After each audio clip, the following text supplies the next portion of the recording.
I burst my laughing gasometer, beating it on my Townsend Caravel bike, round to my amigo Audi Maserati's Cave of Miracles. Right hand on the handlebars, guitar strapped on my left shoulder, left hand keeping it steady, wobbling a bit, but I'm getting used to it. Kind drivers giving way through traffic chicanes, but no free hand to wave the beautiful people thanks. Professor Maserati, Dada ukulelist of the Wholly Imaginary Institute of Disembodied Poetics, is going to restring my left-hand Washburn wood acoustic for the gig tonight. The strings have gone dead. Said he'd do them because he's a genius and a wing-ding. And as I'm pedalling along, I'm thinking of alternative names for our three-piece band, maybe Like Three Halves, or Two Hillbillies and the Countess of Gainsborough. And I'm nearly at the Professor's Cave, just uphill on the square and 2 twisting lanes to go, and a white van yanks out of Serena Avenue, cuts me off, and wham, bam, out steps a goon. Roughneck, thuggy man, some sort of martial outfit, like he's some wire puller with a uniform, like some communist hired goon from the checkup, like he's a state manager round here or something, sheriff round here, and there ain't no rooms for punks like me in this little town of his. And he's standing there, frozen hard in his own zone. It's what he does best. Rolled up sleeves, tats, bull of a man, teeth like a rat.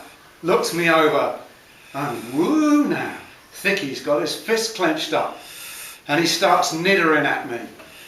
You don't look very safe with all that lot, sir. Can't you read, sir? Proud of himself, the way it comes out. Officious, sarcastic, and I'm thinking, I couldn't give a flying fart. But I say, yeah, I can read, man. I got 3 university degrees in English, couple of books still in print, hundreds of poems published, stories, academic essays, just helped 2 private students with their master's degrees. So yeah, I think I got the hang of reading, man. Proud of myself. More sarcastic than he was, standing up to him. Well, why were you still riding your bike when there's a clear sign, which you can apparently read, that says, off your bike, mate? Ah, that blue sign thing with white writing, the sign that's on the pavement. See what you mean? Yes, sir, that is the only sign. Well, it's on the pavement, man. But it says cyclist dismount, doesn't it, sir? I'm getting you now. You're taking the word cyclist as being in the vocative case, like, hey you cyclist, aren't you, man? You've done a bit of Latin grammar, yeah? And you're taking the word dismount as being a verb in the imperative mood, aren't you, man? Like saying, hey you, get off at our roads round here on that darn thing, because it's cars only and dirty old white vans. I get that now, how your mind's been bashing at it. You've been contextualising the semiotic object as if it's some kind of bylaw. But when I saw the sign, I wasn't digging it like that. I read the text as a piece of narrative, because we did some narratology theory at university, you know.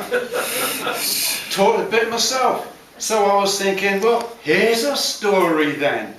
So I was taking cyclist as being in the nominative case, the subject of the verb dismount, which has to be in the active voice with the present continuous aspect. And I thought, well, dig and hot damn, isn't that an interesting bit of story? That on the well-maintained roads and lanes of this estate, cyclists getting off their bikes and walking through it. Do they really do that now? I wonder why that is. Maybe to dig the funky architecture. I'm looking up at the Georgian proportions. Is that right, man? Now I'm gazing at the sky, and I say, like star differs from star in glory. Huh? Anyway, do you want to hear a song about zoning out of the staidness of the anti-spiritual life? I say it, anti, to rhyme with Popeye. Then I swing my head round to look him in the face. There's no one there. The dirty old white van's parked up the same place, but Tuffy boy's bombed off. Just another Bolshevik undone by the epiphany of the apocalypse of flowers. Oh well, gallops the Zodiac in his glistening coach. So off I gallop to Audi Maserati's, nice new pack of Martin medium gauge strings, and we tune up E-A-D-G-B-E and plong plong plong, and sing each other a couple of songs for tonight, like Dylan's Tomorrow Is a Long Time. Can't remember the sound of my own name.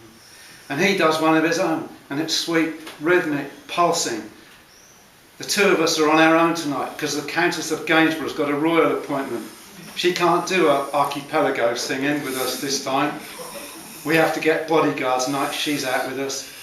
Then I beat it out of the Cave of Miracles and giddy up, Iron Horse, time to ride the way we came. No sign of Tuffy Tuff, and like Gigi said, I suppose there's a lot of people holding in so much bad kind of gas. And maybe that's what I saw just now. Some of that sort of thing in that old bozo's furious physiognomy of doom. The latest man on earth to get his head blammed flat from a wild, crazy bunch of lilies of the valley.